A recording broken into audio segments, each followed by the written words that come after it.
엄마, 이번 주말에 시간 괜찮으세요? 그동안 손주 봐주시느라 너무 감사해서요.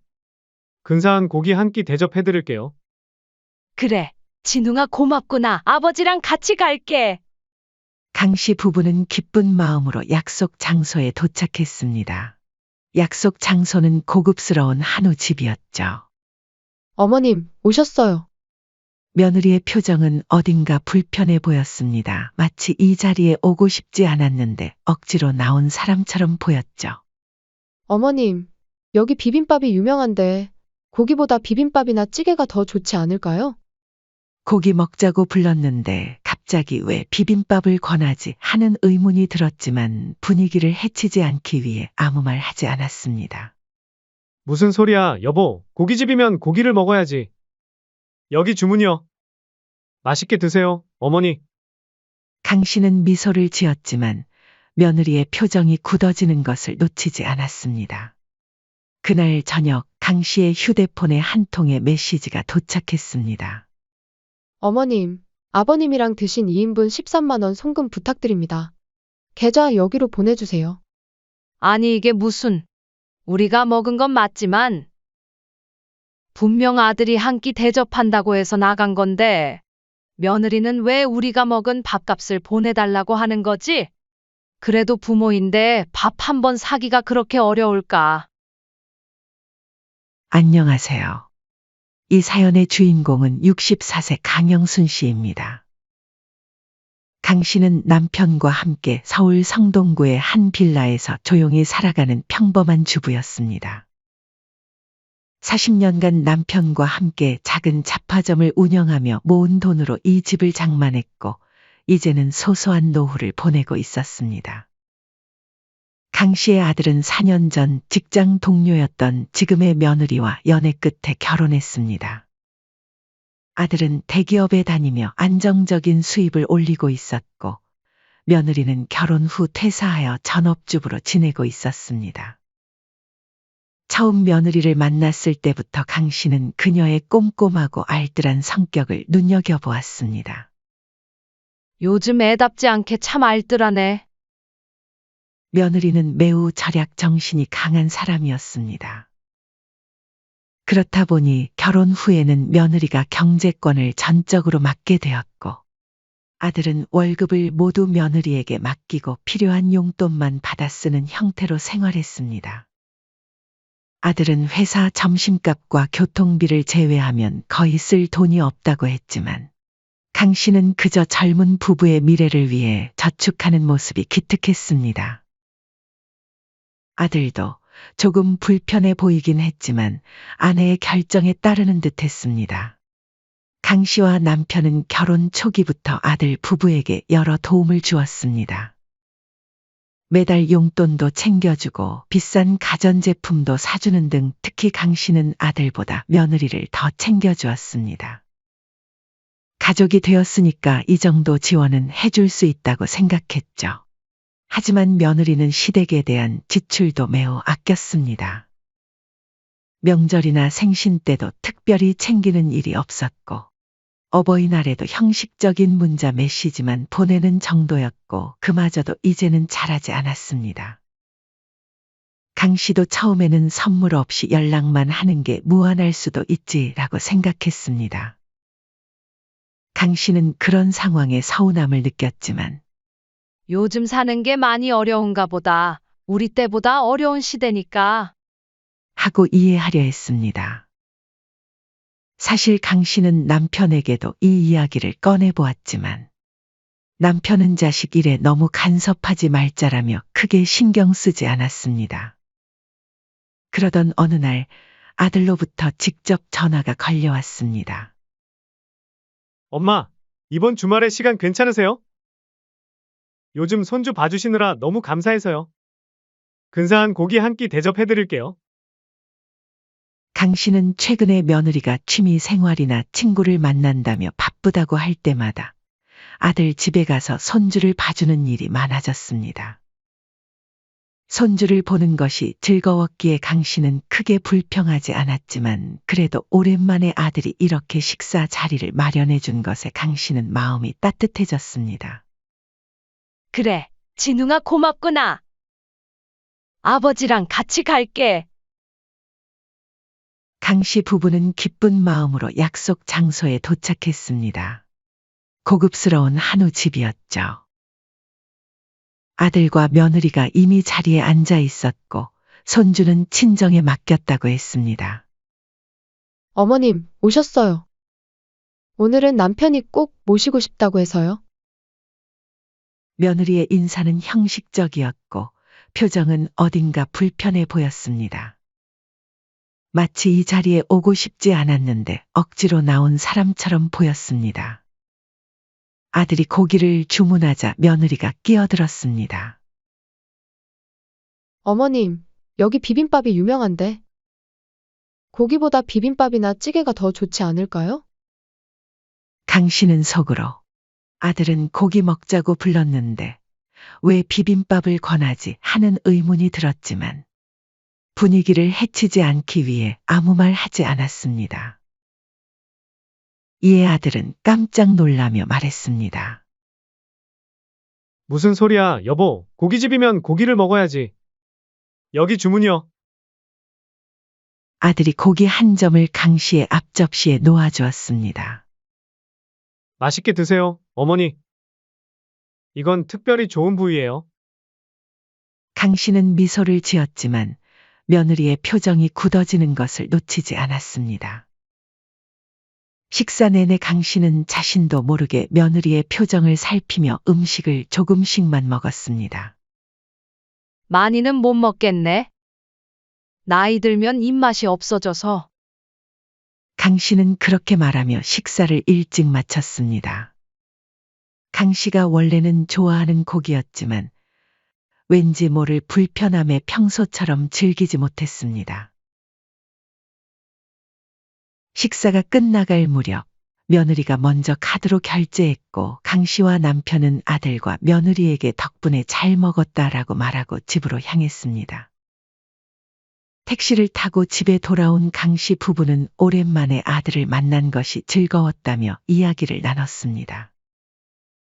하지만 그날 저녁 강 씨의 휴대폰에 한 통의 메시지가 도착했습니다. 어머님, 두 분 드신 2인분 13만 원 송금 부탁드립니다. 여기로 보내주세요. 강 씨는 메시지를 보고 한동안 말을 잇지 못했습니다. 아들이 고기 한 끼 대접하겠다고 해서 나간 자리였는데 갑자기 밥값을 요구받는 상황이 당황스러웠습니다. 여보, 이게 무슨... 남편에게 며느리한테서 온 메시지를 보여주자 남편은 짜증스러운 표정을 지으며 말했습니다. 그냥 줘버려. 우리가 먹긴 했으니까. 강 씨는 마음이 불편했지만 남편 말대로 곧바로 13만 원을 송금했습니다. 남편이 그랬던 것처럼 크게 생각하지 않으려 했지만 마음 한구석이 찝찝했습니다. 우리가 먹긴 했으니 억울한 건 아닌데. 사준다고 하고 나중에 돈을 달라고 하니 괜히 더 서운하네. 그래도 부모인데 밥 한 번 사기가 어려웠을까. 아들이 오랜만에 전화해서 식사 대접하겠다고 했을 때 그 기쁨이 순식간에 서운함으로 바뀌었습니다. 하지만 아무리 생각해도 아들이 대접하겠다고 했는데 다음 날 비용을 청구하는 상황이 이해되지 않았습니다. 더구나 며느리의 메시지에는 어떤 설명도 없이 금액과 계좌만 왔었죠.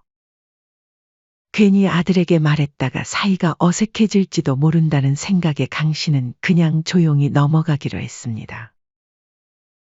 다만 강 씨 부부는 그 일 이후로 아들네와 거리를 두기 시작했습니다.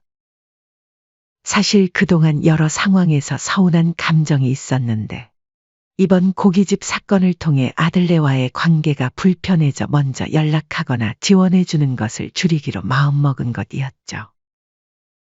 고기값 청구 사건 이후 강 씨는 아들네와의 접촉을 의식적으로 줄였습니다. 전화도 예전보다 덜 걸었고 손주를 보러 가는 횟수도 줄였습니다. 그런 변화를 아들은 눈치챘는지 가끔 전화로 요즘 바쁘세요? 라고 물어보았지만 강 씨는 그냥 좀 피곤해서 그래라며 말을 돌렸습니다. 그렇게 한 달이 지나고 그러던 어느 날 오후 현관 초인종이 울렸습니다. 택배기사가 떠나고 강 씨는 현관에 놓인 박스 2개를 들여다보았습니다.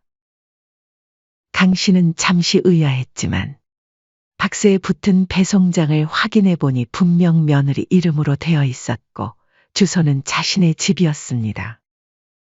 이게 뭐지? 강 씨의 마음속에 작은 기대감이 생겼습니다. 조심스럽게 박스를 열어보니 한 상자에는 고급 한약이, 다른 상자에는 작은 안마기계가 들어 있었습니다. 강 씨는 깜짝 놀랐습니다. 둘 다 꽤 값비싼 물건이었죠. 이걸 나한테 보냈다고? 저번에 내가 요즘 허리가 안 좋다고 했었는데. 강 씨는 순간 감동으로 눈시울이 붉어졌습니다. 그동안 며느리에 대해 서운한 마음을 가졌던 것이 미안해졌습니다. 내가 그동안 며느리를 오해했나? 내가 속이 좁았던 걸지도 몰라. 며느리에게 처음 받아보는 선물에 감동한 강 씨는 바로 며느리에게 전화를 걸었습니다. 통화 연결음이 몇 번 울리고 나서야 며느리가 받았습니다. 네, 어머님. 며느리의 목소리는 다소 딱딱했습니다. 주영아, 방금 택배 받았어. 한약이랑 안마기계 정말 고맙다. 어쩜 내가 요즘 허리가 안 좋다고 했던 걸 기억했니? 그러자 잠시 침묵이 흘렀습니다. 그리고 며느리의 목소리가 당황한 듯 들려왔습니다. 아, 어머님, 그거 제가 잘못 보낸 거예요. 제가 다시 택배기사한테 연락해서 회수하라고 할 테니까 건들지 마시고 문 밖에 놔두세요. 자신의 것이 아니라는 며느리의 말에 강 씨는 순간 말문이 막혔습니다. 그리고 혼자서 설레발을 친 것 같아 부끄러워졌죠. 잠시 후 겨우 입을 열었습니다. 잘못 보냈다고? 네, 주소를 실수로 잘못 입력했어요. 강 씨는 조용히 묻습니다. 그래, 주영아, 알겠다. 근데 그거 누구 주려던 거였니? 딱 보니까 우리 나이대가 쓸만한 선물이던데. 며느리는 한참을 머뭇거리다 말했습니다. 아, 사실 친정 어머니 드리려고 한 거였어요. 며느리의 말에 강 씨는 급히 통화를 마무리했습니다. 그리고 이내 가슴 속에서 서운함이 쌓여갔습니다. 나는 아들네한테 선물 한 번 못 받았는데. 그날 먹은 고기값도 우리가 다 내고. 강 씨는 아들에게도 서운함이 밀려왔습니다. 처가만 챙기는 것 같다는 생각이 들었죠. 강 씨는 한동안 소파에 앉아 생각에 잠겼습니다. 결혼 초기부터 며느리가 시댁에 대해 보여온 냉담한 태도, 경제적으로 힘들다면서도 친정에는 챙기는 모습, 그리고 무엇보다 아들이 이 모든 상황을 모르는 것 같다는 사실이 마음을 아프게 했습니다. 그날 저녁 남편이 퇴근한 후 강 씨는 남편에게 있었던 일을 이야기했습니다. 여보, 오늘 며느리 이름으로 택배가 왔는데 열어보니 한약이랑 안마기계였어. 근데 전화했더니 친정어머니 거라면서 돌려달래. 남편은 깊은 한숨을 내쉬었습니다. 아니? 그러면 그냥 돌려주면 되지. 뭐 그렇게 속상해 하나? 강 씨는 울컥했습니다. 당신은 왜 그렇게 무심해? 우리는 결혼 이후로 며느리한테 선물 한 번 제대로 못 받았어? 생일도 명절도 항상 우리가 챙겨주기만 했지. 그런데 친정 어머니한테는 이렇게 비싼 선물을 보내. 게다가 지난번엔 고기 사준다고 불러놓고 나중에 돈 달라고 했잖아. 이게 안 서운할 일이야? 남편은 강 씨의 말을 듣고 한참을 생각하더니 고개를 끄덕였습니다. 그래, 이제 보니 당신 말이 맞네. 며느리가 친정 챙기는 건 이해하지만 줬다가 뺏는 느낌이라 더 서운하지. 서운하면 아들한테라도 한번 얘기해봐. 말을 해서 풀어야지. 계속 참고만 있으면 더 서운해질 거야. 그날 밤 강 씨는 결심한 듯 아들에게 전화를 걸었습니다. 몇 번의 신호음 후에 아들이 전화를 받았습니다. 엄마, 웬일이세요? 요즘 뵙기가 힘드네요. 진웅아, 너 바쁜데 괜히 이런 말해서 미안한데. 강 씨는 조심스럽게 말을 꺼냈습니다. 전에 너희가 고기 사준다고 해서 먹었잖니? 근데 그 다음날 며느리가 먹은 고기값 통장으로 보내달라고 하더라. 전화 너머로 아들의 놀란 숨소리가 들렸습니다. 네? 무슨 말씀이세요? 그리고 오늘은 한약이랑 안마기가 왔길래 고맙다고 했더니 그게 친정 어머니 거라고 돌려달라고 하는데 그동안 시댁에는 그런 거 보낸 적 한 번도 없었잖니? 시댁이랑 처가댁이랑 차별하는 거 아닌지 솔직히 조금 많이 서운하더라. 아들은 한동안 아무 말도 하지 않았습니다. 그리고 나서 충격받은 목소리로 말했습니다. 엄마, 그런 거 절대 아니에요. 전 그런 일이 있었는지 전혀 몰랐어요. 제가 아내랑 얘기해보고 연락드릴게요. 알았어, 아들. 너무 크게 생각하지 마. 그냥 좀 서운해서 얘기한 거야. 전화를 끊고 강 씨는 한숨을 내쉬었습니다. 그래도 오랫동안 참았던 이야기를 꺼낸 후 마음이 조금은 가벼워진 것 같았습니다. 혹시 입이 방정이라 내가 안 해도 될 말을 한 건 아닐까? 그날 밤 강 씨는 잠을 이루지 못했습니다.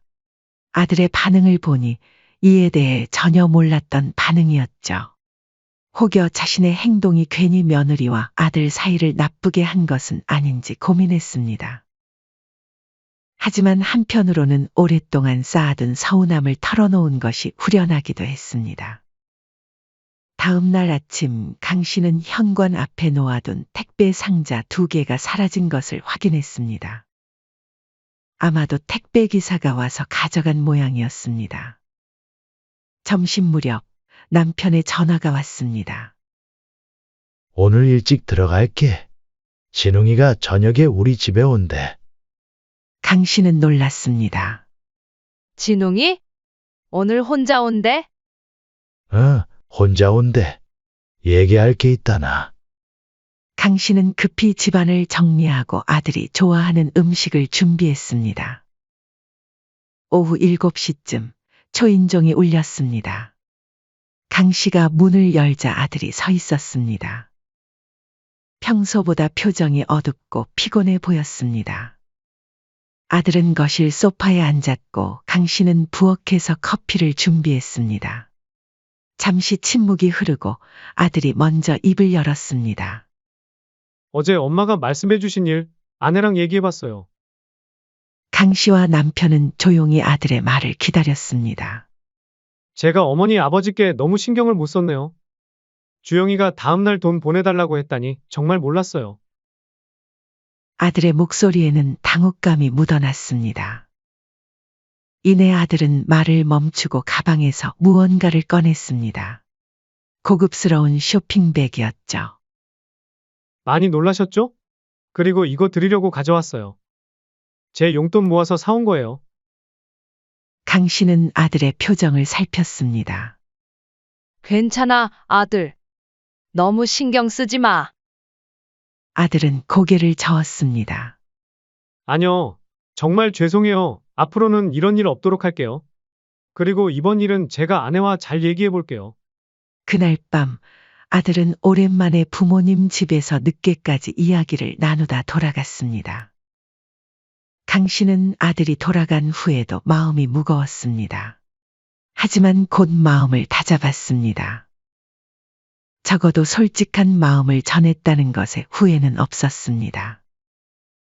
그렇게 이 일은 작은 해프닝으로 마무리되는 듯 싶었습니다만 다음 날 아침 강 씨의 휴대폰 알림음이 울렸습니다. 은행 입금 메시지였습니다. 아들이 보낸 13만 원이 계좌에 들어와 있었습니다. 잠시 후 아들의 문자가 도착했습니다. 엄마, 정말 죄송해요. 주영이도 잘못한 거 인정했어요. 다시는 이런 일 없게 할게요. 강 씨는 안도의 한숨을 내쉬었습니다. 적어도 아들이 상황을 이해했고 며느리도 잘못을 인정했다니 다행이라고 생각했습니다. 강 씨도 그렇게 마음을 다잡으려 했습니다. 하지만 마음 한구석에서는 여전히 찝찝함이 남아 있었습니다. 그로부터 며칠이 지난 어느 날 오후 강 씨는 TV를 보며 휴식을 취하고 있었습니다. 갑자기 휴대폰이 울렸습니다. 발신자를 확인하니 며느리였죠. 강 씨는 일순간 긴장했지만 평온한 목소리로 전화를 받았습니다. 그래, 주영아. 전화 너머로 들려오는 며느리의 목소리는 차갑고 날카로웠습니다. 어머님, 저 하나만 여쭤볼게요. 강 씨는 순간 긴장하며 조심스럽게 대답했습니다. 응, 그래. 뭔데 그러니? 그런 사소한 일을 남편한테 굳이 얘기하셨어야 했어요? 예상치 못한 며느리의 따지는 듯한 말투에 강 씨는 몹시 당황했습니다. 혹시 그때 내가 아들한테 말한 것 때문에 그러니? 며느리는 강 씨의 말을 끊고 계속 말했습니다. 그런 건 그냥 속으로만 넘기시면 안 됐나요? 굳이 남편한테 말해서 집안 분위기 망치셨어야 했냐고요. 아니, 그냥 조금 서운해서 풀어보려고 전화한 거야. 나쁜 뜻은 없었어. 너무 그렇게 열내지 말렴. 며느리의 목소리가 더욱 싸늘해졌습니다. 어머니만 아무 말씀 안 하셨으면 아무 문제 없었을 거예요. 저도 하루 종일 아이 키우고 집안일 하느라 고생하는데 그 정도는 이해 좀 해주시지. 그걸 남편한테 말해서 뭐 어쩌시려고요? 왜요? 갈라놓으시려고요? 며느리의 말에 강 씨는 충격을 받았습니다. 목소리까지 떨며 간신히 말했습니다. 무슨 그런 말을 하니 엄마가 어떻게 우리 아들 가정을 망치려고 하겠니? 며느리는 마지막으로 차갑게 말했습니다. 마지막으로 말씀드릴게요. 앞으로 이런 식으로 남편이랑 이간질 하시면 저희 부부 계속 이렇게 못 살아요. 알겠어요? 전화는 그렇게 일방적으로 끊기고 강 씨는 말문이 막힌 채 수화기를 내려놓았습니다. 이내 눈물이 주르륵 흘러내렸습니다. 강 씨는 그날 저녁 남편에게 있었던 일을 얘기했습니다. 이를 들은 남편은 길길이 날뛰기 시작했죠. 뭐라고? 며느리가 당신한테 그런 말을 했다고? 이게 말이 되나? 강 씨는 흐느끼며 말했습니다. 너무 서러워. 내가 뭘 그렇게 잘못했다고. 남편은 한동안 아무 말도 하지 않다가 결연한 표정으로 말했습니다. 이건 그냥 넘어갈 일이 아니야. 당장 아들네를 집으로 부르자. 오늘 따끔하게 얘기해야겠어. 남편은 곧바로 아들에게 전화를 걸었습니다. 진웅아, 지금 당장 주영이랑 같이 집에 와라. 중요한 얘기가 있다. 아들은 아버지의 목소리에서 심상치 않음을 느꼈습니다. 아버지, 무슨 일이세요? 전화로는 얘기 못해. 무조건 며느리도 함께 와라. 1시간 후 아들과 며느리가 도착했습니다. 강 씨는 여전히 눈이 붉은 채였고 남편의 표정은 굳어 있었습니다. 거실에 마주 앉자 남편이 먼저 입을 열었습니다. 주영아, 오늘 낮에 우리 집사람한테 전화해서 뭐라고 했나? 며느리는 잠시 당황한 듯 했지만 곧 태연하게 대답했습니다. 아, 그거요? 어머님께서 너무 사소한 일로 저희 부부 사이에 문제를 만드시는 것 같아서 말씀드렸어요. 아들은 놀란 표정으로 며느리를 쳐다봤습니다. 뭐? 당신 우리 엄마한테 전화해서 따졌다고. 며느리는 어깨를 으쓱하며 말했습니다. 따진 게 아니라 의견을 말씀드린 거예요. 어머님이 우리 부부 사이를 이간질하신다고 생각했어요. 아들은 분노를 억누르며 차분하게 물었습니다. 진심으로 그런 생각을 한 거야?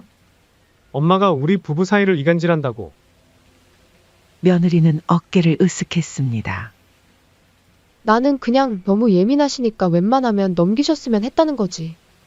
그날 고기건도 그래, 드시고 돈 달라고 한 건 우리가 사정이 넉넉치 않으니까 그랬던 거고. 아들의 목소리가 점점 높아졌습니다. 너는 사정 안 좋다고 하면서 그동안 공용통장에서 나 몰래 친정에 고급 가전제품이랑 해외여행까지 보내드렸다가 걸렸었잖아. 그때도 내가 한번 봐줬는데 정말 너무하는 거 아니야? 충격을 받은 강 씨가 놀란 표정으로 아들에게 물었습니다. 뭐라고? 그게 사실이니? 아들이 부모님께 죄송한 표정으로 말했습니다. 네, 결혼하고 월급이나 생활비 같은 경제권을 아내가 관리하고 있다 보니 저도 며칠 전에 우연히 알게 됐어요. 아내를 다그쳐서 물어봤더니 거의 1,000 가까이 썼다고 이실 찍고 하더라고요. 며느리도 지지 않고 맞받아쳤습니다. 그건 내 돈으로 한 거야. 아들은 잠시 말을 멈췄다가 물었습니다. 당신 돈? 당신 전업주부라서 돈도 따로 안 벌잖아? 내가 번 돈으로 산 거 아니야? 며느리는 당황한 듯 잠시 말을 더듬으며 변명하기 시작했습니다. 그래도 우리 돈이잖아. 내가 살림하면서 아낀 돈이야. 아들은 깊은 한숨을 내쉬었습니다. 그리고 상식적으로 그런 상황이면 그건 시댁에 드리고 다시 구매해서 친정에 보내도 됐던 거잖아. 엄마가 얼마나 서운해하셨는지 알아? 꼭 그랬어야만 해? 며느리는 고집스럽게 대답했습니다. 우리 엄마 건데 돌려달라고 하는 게 뭐가 문제야?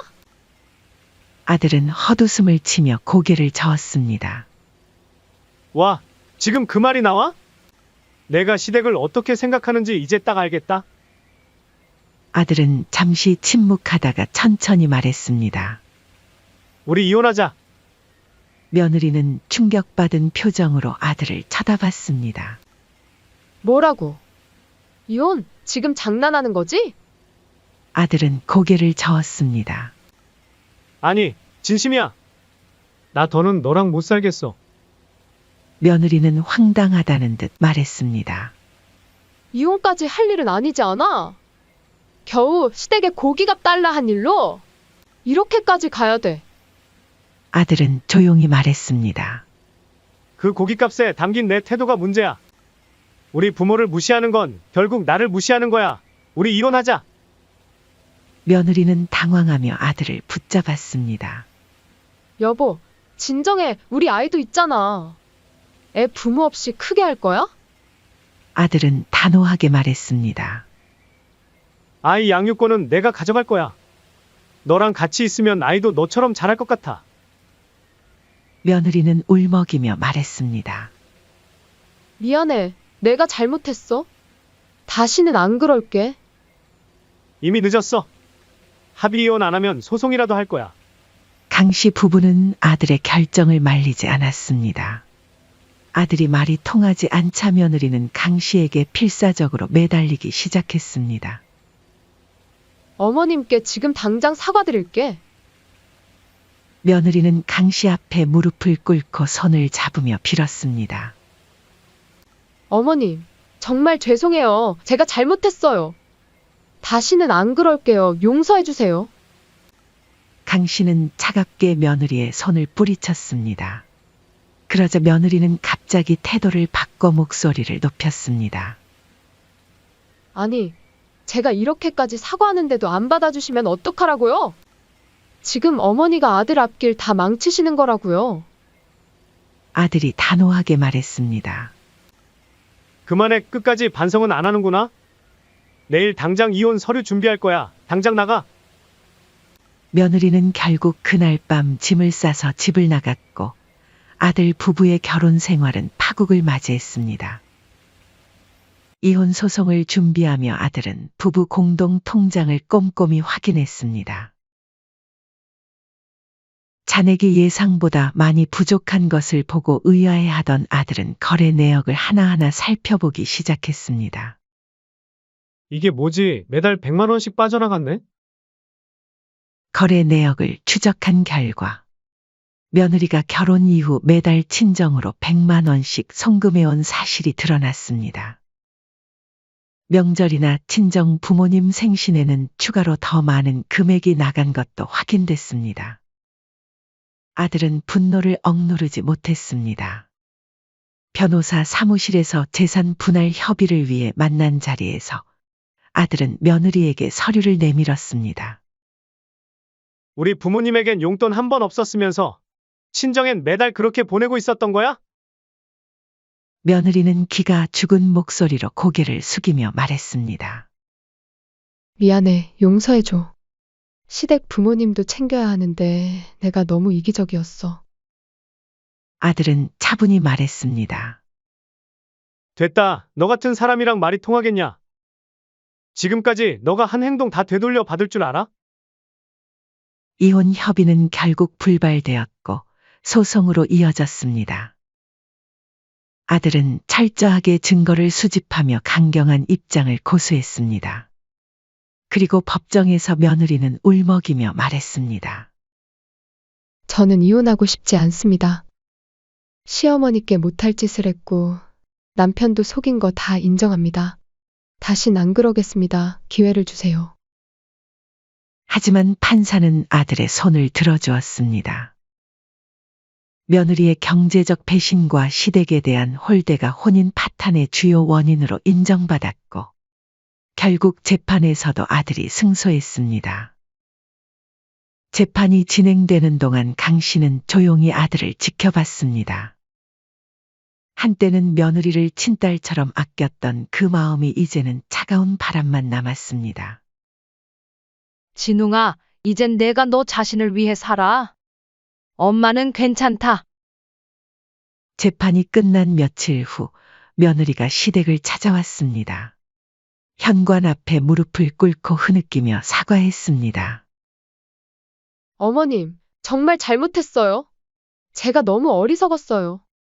한 번만 용서해 주세요. 며느리는 계속해서 눈물을 흘리며 빌었고 강 씨는 그 모습을 보며 한숨을 내쉬었습니다. 진심으로 반성하는 것 같기도 했지만 이미 깨진 신뢰는 쉽게 회복되지 않았습니다. 주영아, 미안하지만 너무 늦었어. 강 씨는 조용히 현관문을 닫았습니다.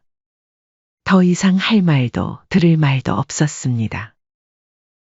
결국 아들은 이혼을 했습니다. 소송 과정에서 며느리는 자신의 잘못을 인정하고 재산 분할에서 상당 부분을 포기했으며 그동안 몰래 사용한 돈의 일정 부분을 갚기로 합의했습니다. 그리고 손주의 양육권은 아들에게 돌아갔습니다. 시간이 흘러 강 씨 가족은 서서히 평온을 되찾았습니다. 아들은 매주 손주를 데리고 부모님을 찾았고 강 씨 부부는 손주와 함께하는 시간이 가장 행복했습니다. 아들은 회사에서도 승진하며 안정적인 생활을 이어갔고 주말마다 부모님과 함께 가족 나들이를 즐겼습니다. 손주는 할머니, 할아버지의 사랑을 듬뿍 받으며 밝게 자라났습니다. 어느 날 저녁 가족이 모여 식사를 하던 중 강 씨가 아들에게 말했습니다. 진웅아, 참는 게 미덕이라고 생각했는데 그게 아니더라.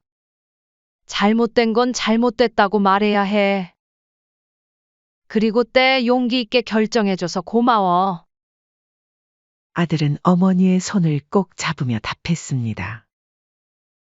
엄마, 저도 깨달았어요. 가족을 소중히 여기지 않는 사람과는 함께할 수 없다는 걸요. 강 씨의 남편도 거들었습니다. 우리 가족이 더 단단해진 것 같아. 보기 좋구만. 강 씨는 아들을 바라보며 미소 지었습니다. 비록 가정이 깨지는 아픔을 겪었지만 오히려 가족의 소중함을 더 깊이 느끼게 된 순간이었습니다. 이렇게 강 씨 가족은 새로운 시작을 맞이했습니다. 사연은 여기까지였습니다. 구독, 좋아요, 댓글은 영상 제작에 큰 힘이 됩니다. 인생의 쉼표를 시청해 주셔서 감사합니다.